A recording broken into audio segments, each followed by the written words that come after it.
In this next section, we are going to use a technique called substitution to solve for a variable. So we want to eventually find out what x and y is, just like when we did things graphically in earlier sections where we figured out where the lines cross. Now we want to accomplish the same purpose without a graph. So that's what we're going to be trying to do, is do this without a graph. One thing that I'll point out right away before we get going is there's two key pieces to the instruction. One is solve, the other is check. The solve part means get an answer, get a x, y point where the two lines cross. The check part says plug it back in and make sure that it's true for both equations. You will be scored on both. You will be expected to do both parts to get a problem right, because just solving it doesn't do you any good if you don't know that it's in fact right. So when we look at this first example, we see that we have y alone over here equal to a bunch of stuff. In the next equation, we see that we have a y in there, just kind of thrown in the middle. So what we're going to do is we're going to rewrite that second equation with y in the middle. So we see that we have 3x plus 2, and where I used to have a y, I'm going to put a big parenthesis, leave some space, another parenthesis, and then continue writing that equation. So I had the y there, and then there's an equal sign, and then there's a 5. So I just wrote this equation right here, except where I had a y, I put open parentheses and left some space. Then I'm going to actually replace this y with what I know to be equal to that y, which is 5x plus 22. The reason we do this is because when we have two different letters, two different variables in the same problem, we can't figure out what a variable is in terms of equal to a number.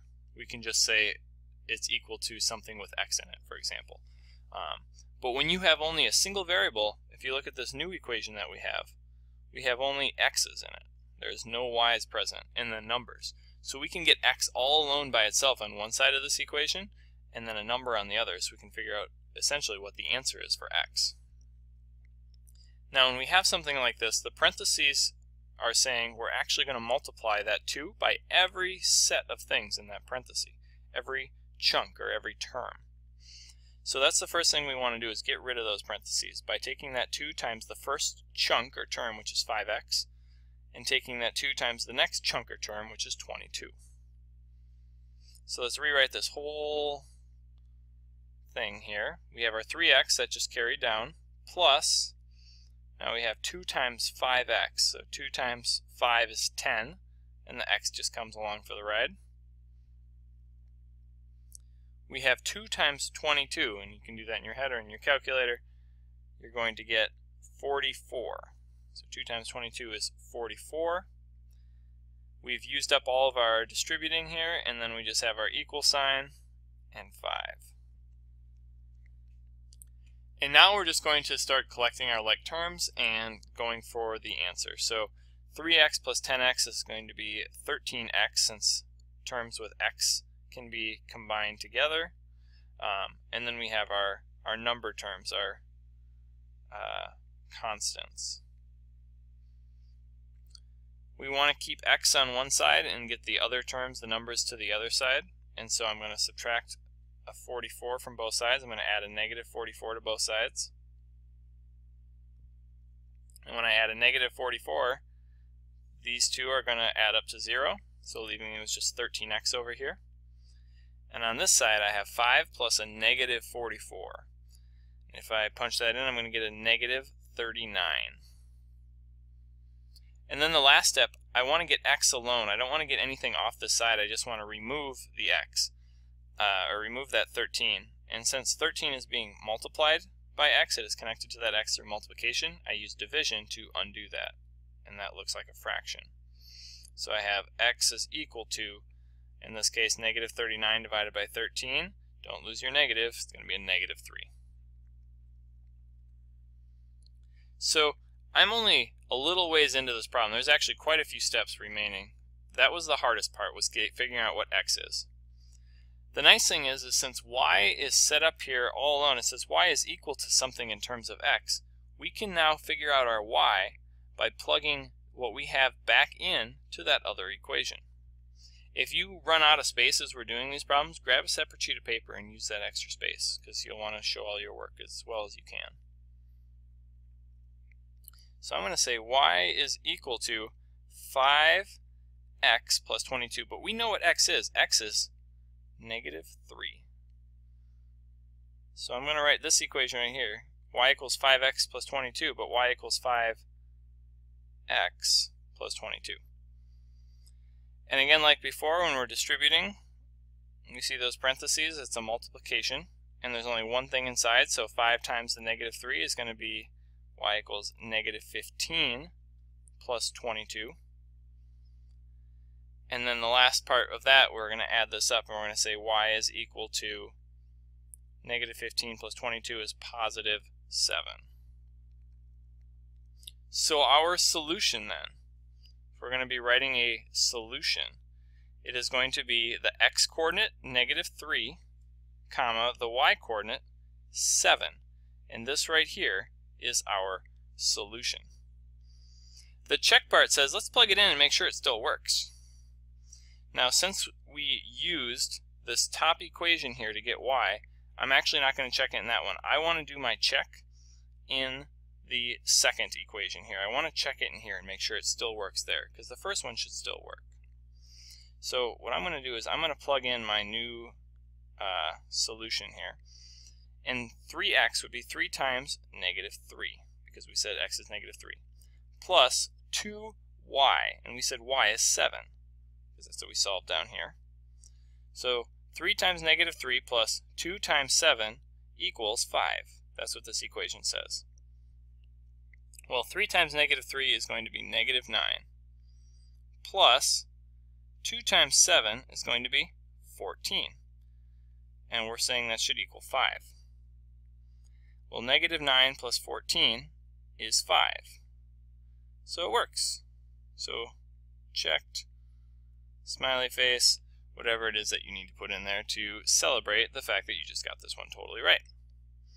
And that would be done. So our solution is going to be right down here, and then we checked it right here.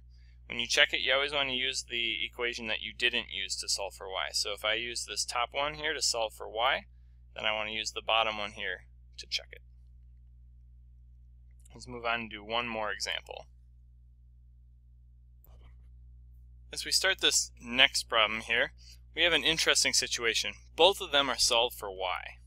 So if one of them is solved for y, we just use it to plug into the other one, but when they're both solved for y, it might be a little tricky at first, until you realize that you can actually plug one into the other, or vice versa, and it won't make a difference which way you do it.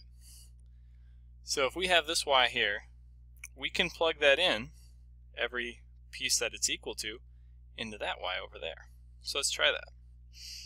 If we were to write this very first equation into the second one, we're going to write the second entire equation, but where we see a y, we're going to put some parentheses.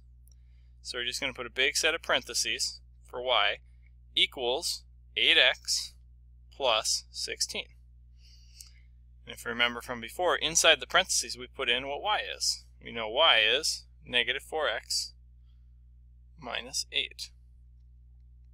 And it's interesting that we know that y is two different things, and because of that, we now have a single equation that has only x in it. That's going to let us solve for our x. Now, these parentheses don't have any powers going on up top.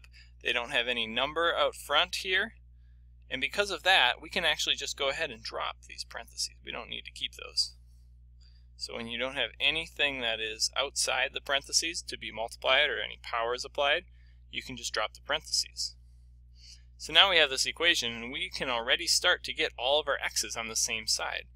So if we wanted to add a positive 4x to both sides of this equation, this positive 4x and negative 4x are going to add up to 0, leaving us with negative 8 equals,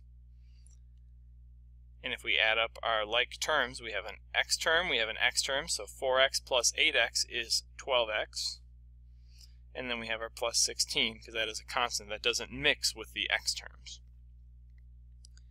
Next step, we're going to want to get rid of that 16. We want to get that over to the other side so we can get x alone. So we're going to add a negative 16 to both sides. And when we add a negative 16 to both sides, this adds up to 0. Over here we have negative 16 plus a negative 8. It's going to make a very negative number, negative 24. It's equal to 12x. And then the last thing, 12 and x are connected through multiplication, so we undo that through division. We divide both sides by 12, leaving us with x is equal to, and over here negative 24 divided by positive 12 is going to give us a negative 2. So now we know what x is. So we're going to use our top equation to figure out what y is. Since our top equation has y alone, we're going to use that to figure out what y is. So I'm going to plug that into this one right here. Y is equal to negative 4, and this time when I see an x I'm going to leave parentheses, minus 8. Now since we know that x is in fact right here equal to negative 2, we're going to put that at negative 2. And now let's solve this out. Y is equal to negative 4 times negative 2 is positive 8. And then we have this minus 8. So y is equal to 8 minus 8 is 0. So y is equal to 0.